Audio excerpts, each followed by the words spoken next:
रायसेन जिले के भोजपुर विधानसभा में कांग्रेस प्रदेश अध्यक्ष जीतू पटवारी ने किसान जनयात्रा निकाली, जिसमें सैकड़ों की संख्या में किसान और कांग्रेसी मौजूद रहे।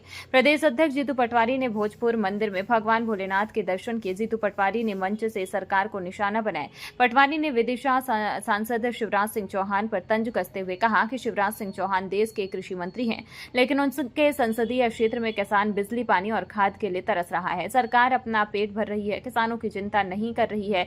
वहीं मंच से गरजते हुए पटवारी ने कहा कि सरकार लाडली बहना योजना के नाम पर कर्ज ले रही है और उन्हें बहनों के नाम से 5-5 हजार रुपए कमा रही है। जिस दिन कांग्रेस की सरकार आएगी, किसानों को पूरा लाभ मिलेगा। वहीं पटवारी ने किसान जनयात्रा को हरी झंडी दिखाते हुए यात्रा को रवाना किया। किसानों को लेकर यहाँ पर आप खुद स्वयं मौजूद है, क्या कहेंगे इसको लेकर? ऐसा है कि हमारी सरकार ने किसानों को वादे किए थे, मोदी गारंटी दी थी, झूठ बोला। जिस तरीके से 97% किसान अगर कर्ज में हैं, तो अल्टीमेटली 20 साल का वो मुख्यमंत्री जो किसान का बेटा बन रहा था, उसने उनको धोखा दिया।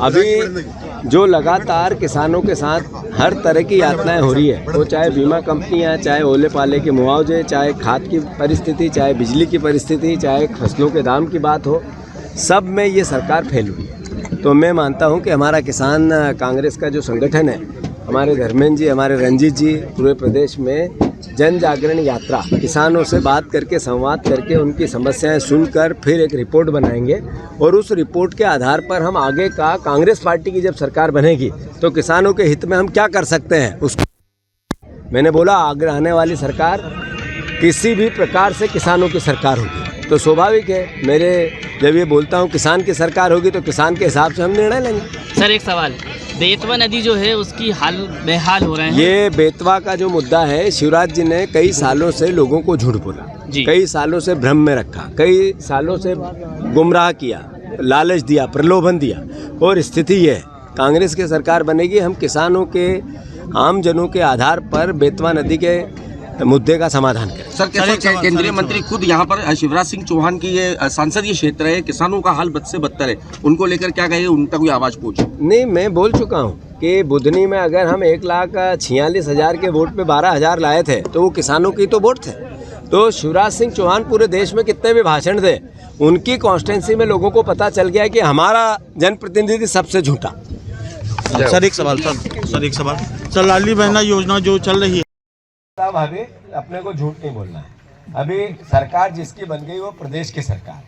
अपने को, आपको अभी 1250 मिल रहा है, 1500 मिल रहा है, 1250 मिल रहा है। तो यूँ अभी बोले, भाषण दिया था, एक महीने 1500 भी दिए हैं मोहन यादव ने, तो 1250 रुपये आपको देते हैं। ईमानदारी से ये बताओ, अपने को झूठ नहीं बोलना है। अगर आपको एक साथ 20,000 रुपये देते हैं और कोई योजना के साथ आपको ये व्यवसाय डलवा दे कि जिसमें आपका 1,00,000-2 लाख बैंक भी लोन भी दे दे और फिर आपसे काम ले, तो आपको 10,000 भी मिल सकते हैं, 15 भी, जो जितनी मेहनत करेगा उतना मिल सकता है। तो ये लाडली बहना 1,500 रुपये देना, और इधर मीठा तेल 100 का था वो 150 का हो गया, या 90 का था वो 120 का हो गया, घी महंगा हो गया, मसाले महंगे हो गए, शक्कर महंगी हो गई, राशन महंगा हो गया।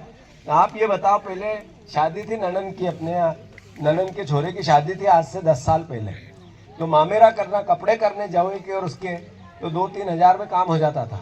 अब 30,000 से कम में होता है क्या? तो ये लाडली बहना के 1,500 रुपये क्या पूरा पटक सकते हैं क्या? बताओ, पटक सकते हो? चलो छोड़ दो। अगर बीमार हो गया कोई घर में, आज से 2 साल पहले बुखार आ गई, तो बुखार में आप बताना भाभी कि बुखार